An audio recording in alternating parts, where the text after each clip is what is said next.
said.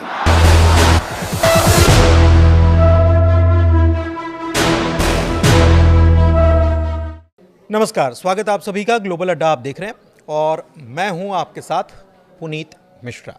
Iran का update लेकर मैं हाजिर हूं। तो सबसे पहले ईरान का अपडेट यह है कि शुक्रिया कह रहे हैं ईरान के supreme leader Ayatollah Ali Khamenei. किसे शुक्रिया कह रहे हैं? अपने मुल्क की आवाम को। ईरानी मुल्क के लोगों ने 11 फरवरी यानी इस्लामी क्रांति की सालगिरह के जुलूस में बहुत बड़ी तादाद में हिस्सा लिया। ये शानदार था, अद्भुत प्रदर्शन था और ये दिखाता है कि ईरान की कौम कितनी मजबूत, एकजुट और जागरूक है। दुश्मन चाहे जितनी कोशिश कर ले, वे हमारे मुल्क और हमारी क्रांति को नुकसान नहीं पहुंचा सकते। अल्लाह ने इस मुल्क और इस कौम को बड़ा इनाम दिया है। ईरान की जनता ने एक बार फिर से साबित कर दिया कि वो दुश्मनों के सामने कभी झुकने वाली नहीं है। ये उन्होंने जो पोस्ट किया है, ये इसलिए किया है क्योंकि 11 फरवरी को ईरान के लोगों ने जो एकता दिखाई थी और जिस तरीके से बाल का पुतला जलाया था, वो बता रहा है कि ईरान की आवाम जो है मुल्क के लिए एक साथ कितनी खड़ी है।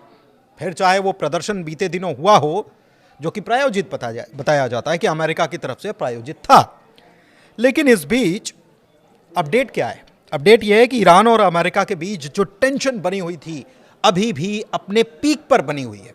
और कैसे बनी हुई है, क्या अपडेट्स हैं, वो मैं आपको बता रहा हूं। तो मुख्य रूप से परमाणु कार्यक्रम को लेकर बातचीत चल रही जो है, इसके बीच सैन्य तैयारियां और तेज हुई। कैसे हुई हैं वो मैं आपको बता देता हूं। लेटेस्ट अपडेट तो ट्रंप कह रहे हैं, Trump says the Iranian regime have 1 month to degenerate. मतलब कि ईरान का जो मौजूदा रिजीम है, वो रिजीम का इस्तेमाल जानबूझकर कर रहे हैं। तो ईरान का जो मौजूदा रिजीम है, उसके पास 1 महीने का वक्त बचा है और इस 1 महीने के वक्त में वो तय कर ले कि क्या है, क्या करना है। और अगर वो मान जाते हैं तो ठीक है, वरना उन्हें अमेरिका के हमलों का सामना करना पड़ेगा और जो कि हजारों सैनिकों और नागरिकों की जान ले सकता है, ये वो कह रहे हैं। और 1 महीने का वक्त दे रहे हैं। अब अगर देखा जाए तो ईरान के नजरिए की बात कर लेते हैं, तो इसका मतलब यह है कि जॉइंट अटैक अमेरिका और इजराइल के बीच में जो है ईरान के ऊपर जो होना है, वो अभी 1 महीने का वक्त है। मतलब ये कि अभी अमेरिका तुरंत कुछ करने नहीं जा रहा, ऐसा डोनाल्ड ट्रंप की बात से लग रहा है। हालांकि वो बात क्या करते हैं और करते क्या हैं, इसमें बहुत ज्यादा अंतर है।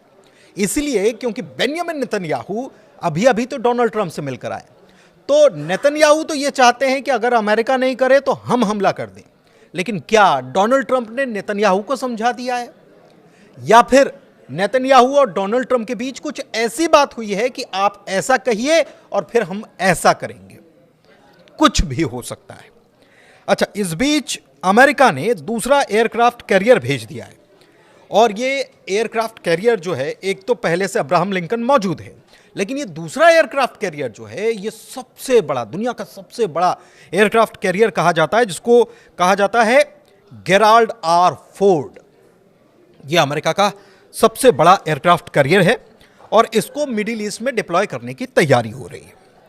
अब्राहम लिंकन के साथ मिलकर 2 कैरियर स्ट्राइक ग्रुप्स की मौजूदगी को मिडिल ईस्ट में बढ़ाने का यह काम करेगा और दबाव बनाने की कोशिश है ताकि डील जल्दी हो जाए, यही ट्रंप चाहते। लेकिन डील अटकी कहां है? ईरान की तरफ से तो बहुत अच्छे मैसेज दिए जा रहे हैं, ग्रीन सिग्नल भी दे दिया गया है कि आइए परमाणु कार्यक्रम पर बातचीत कर लेते हैं। आप कहते हैं तो हम उसको खत्म करने के लिए भी तैयार हैं, लेकिन हां, हम परमाणु ऊर्जा का इस्तेमाल करते रहेंगे अपने हितों के लिए, खेती के लिए, दवाइयों के लिए और दूसरी जरूरतों के लिए, ऊर्जा के लिए। तो ये एक चीज है कि 48 घंटे के भीतर ये मिडिल ईस्ट में पहुंच सकता है। तो एक तरफ 1 महीने वाली बात, जो कि लोगों को, आकलन करने वाले लोग क्या कहेंगे कि 1 महीने का वक्त दे रहे हैं ट्रंप, 1 महीने तक बातचीत चलेगी। लेकिन दूसरी तरफ 48 घंटे में इसके पहुंचाने का मतलब क्या है? वो भी तब जब गेराल्ड आर फोर्ड में कुछ तकनीकी समस्या थी। ऐसा कहा जाता है, और उस पर काम चल रहा था, लेकिन उसे रवाना कर दिया गया। ट्रंप की धमकियां जारी हैं। ट्रंप कह रहे हैं कि अगर ईरान जल्द ही न्यूक्लियर डील नहीं करता तो ट्रॉमेटिक या गंभीर परिणाम उसे भुगतने पड़ सकते हैं और वेनेजुएला जैसे हालात हो जाएंगे। अब आप सोचिए कि वेनेजुएला और ईरान की तुलना करना क्या ठीक है, या अमेरिका ऐसा करके क्या खुद ही अपनी बातों से इंसाफ कर रहा है? ईरान पर हमला करना होता तो क्या अमेरिका पहले नहीं कर सकता था? वेनेजुएला पर भी तो रातों रात हो गया। लेकिन ईरान को भले ही यह धमकी दी जा रही हो कि आपका अंजाम वेनेजुएला जैसा हो सकता है, लेकिन हकीकत यह है कि ईरान की ताकत को अमेरिका जान चुका है, समझ चुका है, और उसकी बैलिस्टिक मिसाइल प्रोग्राम जो है उसकी आंखों में चुभ रहे हैं। और इसी वजह से जहां 6 महीने पहले बात परमाणु प्रोग्राम को लेकर हो रही थी और मुद्दा परमाणु प्रोग्राम था, अब 6 महीने बाद नई चीजें उसमें ऐड ऑन कर दी गई, जोड़ दी गई। उसमें एक मिसाइल प्रोग्राम है, बैलिस्टिक मिसाइल का प्रोग्राम। आप अपनी लिमिट सीमित कर दो, 1000 नहीं, 2000 नहीं, आपको 300 किलोमीटर करनी पड़ेगी। अब यह हद है कि दुश्मन कौन कहां बैठा है यह हम तय करेंगे कि आप तय करेंगे, लेकिन यही मांग हो रही है। अच्छा, दूसरी तरफ यह कहा जा रहा है कि प्रॉक्सीज जो हैं आप उनको समर्थन करना बंद कर दीजिए। ईरान कह रहा है वो हमारे दोस्त हैं, वो हमको सहयोग करते हैं, वो हमारा समर्थन करते हैं, तो प्रॉक्सीज कैसे हो गए? अमेरिका कह रहा है कि आप उनको फंडिंग करते हैं। अच्छा, ईरान की तरफ से तैयारी क्या है? सैटेलाइट इमेज से यह पता चला है कि ईरान इस्फहान और उसकी जो दूसरी न्यूक्लियर फैसिलिटीज हैं उसके पास अंडरग्राउंड कॉम्प्लेक्स को और मजबूत करने में जुटा हुआ है। टनल्स को सील किया जा रहा है। ईरान ने बैलिस्टिक मिसाइल प्रोग्राम को नॉन नेगोशिएबल बता दिया है, इस पर बातचीत नहीं करेंगे। ईरान ने कह दिया इस पर बातचीत नहीं करेंगे, न्यूक्लियर मुद्दे पर बातचीत करेंगे। आइए बैठिए, बात करते हैं। पहली बातचीत बैठक हो चुकी है, उसमें ज्यादा कुछ निकला नहीं, लेकिन फिर भी दोनों तरफ से पॉजिटिव साइन निकलकर सामने आए। यह बात अलग है कि उसके बाद तैयारी देखने को मिली युद्ध की। एयरक्राफ्ट कैरियर आगे पीछे हो रहे हैं, दूसरा भी भेजने की तैयारी, सबसे बड़ा जंगी जहाज। तो यह प्रेशर बनाने की कोशिश की जा रही है। ईरान कह रहा है कि न्यूक्लियर पर बात करने को तैयार है, मिसाइल या प्रॉक्सी ग्रुप पर नहीं। तो बातचीत के हालात क्या हैं, स्थिति क्या है, अपडेट्स क्या है, यह बता देते हैं। फरवरी में ओमान में बैठक शुरू हुई, इनडायरेक्ट टॉक्स हुई थी, सीधे सीधे आमने सामने बातचीत हुई नहीं। दोनों तरफ से इसे गुड स्टार्ट कहा गया, बहुत अच्छी शुरुआत हुई है। दूसरा राउंड होने की संभावना है, कब होगा पता नहीं। स्टक पॉइंट्स क्या है, मतलब जहां अड़चने हैं। ईरान सैंक्शन हटाने की मांग कर रहा है, अमेरिका मिसाइल प्रोग्राम को भी इसमें क्लब करना चाहता है।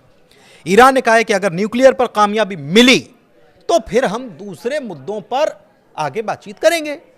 मतलब यह कि पहले एक मुद्दे पर बातचीत कर लीजिए और हम जो राजी हैं हमारी बात को सुनिए, समझिए और यह मानिए, यह जानिए कि ईरान एक मुल्क है, कोई ऐरा गैरा नत्थुखेरा नहीं है कि आप कह देंगे कि न्यूक्लियर पावर का इस्तेमाल नहीं करोगे आप और हम बंद कर देंगे।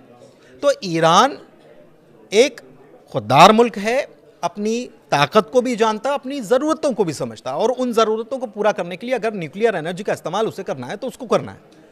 अब आप कहें कि हम बिल्कुल खाली करते हैं, वो नहीं होगा, ये ईरान का कहना है।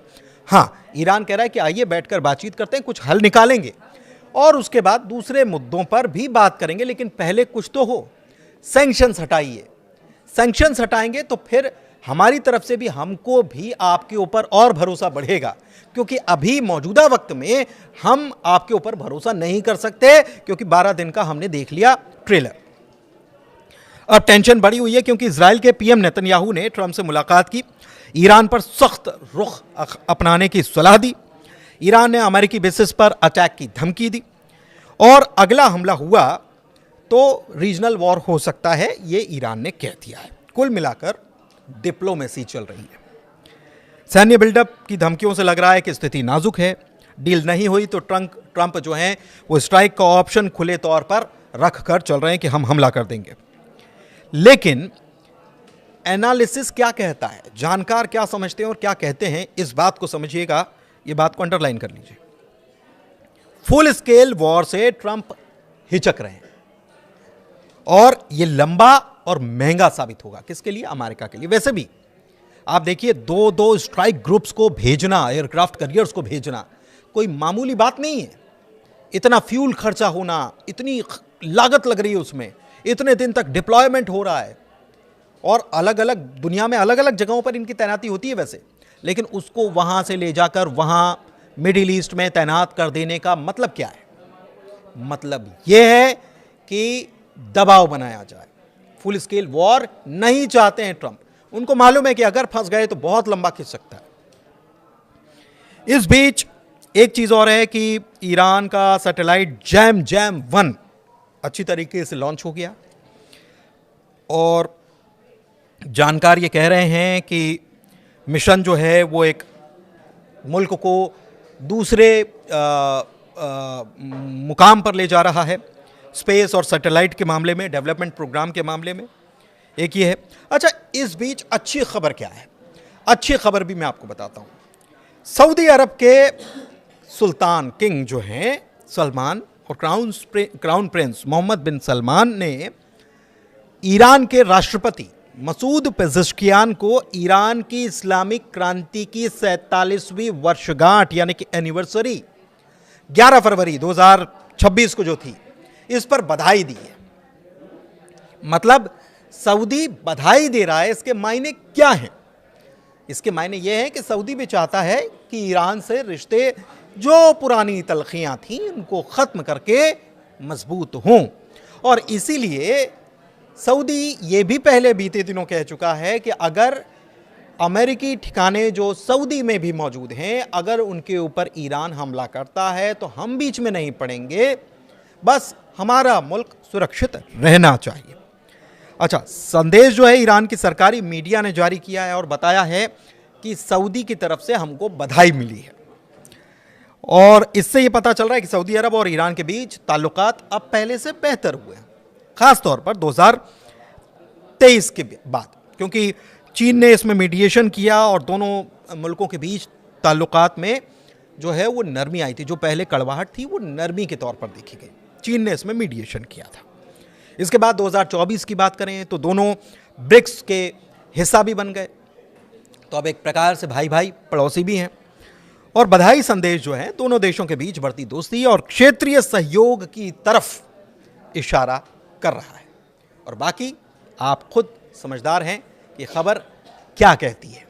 फिलहाल आज ग्लोबल अड्डा में इतना ही। खबर कैसी लगी ज़रूर बताइएगा। ग्लोबल अड्डा को प्यार देते रहिए। बहुत शुक्रिया।